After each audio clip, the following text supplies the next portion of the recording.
challenges traditional norms by advocating for the equal recognition of love and commitment between individuals of the same gender.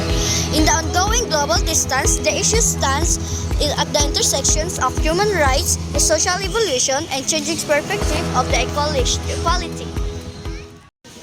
So, good afternoon everyone. So now there's a historical para mag-interview about same-sex marriage. So, ate, pwede ba ka ma-interview about same-sex marriage? Sure, pwede. So, ate, unsay name na to? My name is Strawberry Shadley Mansha. So, sa UM Koga School. Okay, so ang pangutana kay isa ba ka sa mo agree nga illegalize na to ang same-sex marriage sa atong country?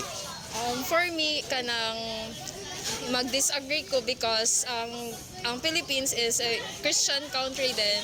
Kanang mas kuan ang mga tao is kanang mas magmatter sa ilaha ang kung unsay kabubuton sa Ginoo sa unsay nasa Bible, which is nga ang babae is for sa lalaki, then ang lalaki is para sa babae. So, thank you po ate. So, pwede ba daw ma-interview about sa kung pwede ba legalize na to ang same-sex marriage dito sa Philippines? For me, I know that everyone's have a different perception. In my case, kanang as a gay, so para sa ko is musugot ko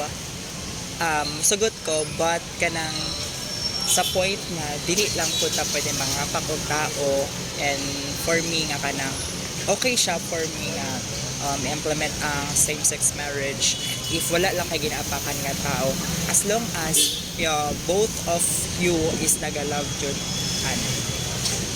Thank you. Ano pangalan niyo ya? Oliver de Guzman. Kasi thank you ya Oliver. Thank you.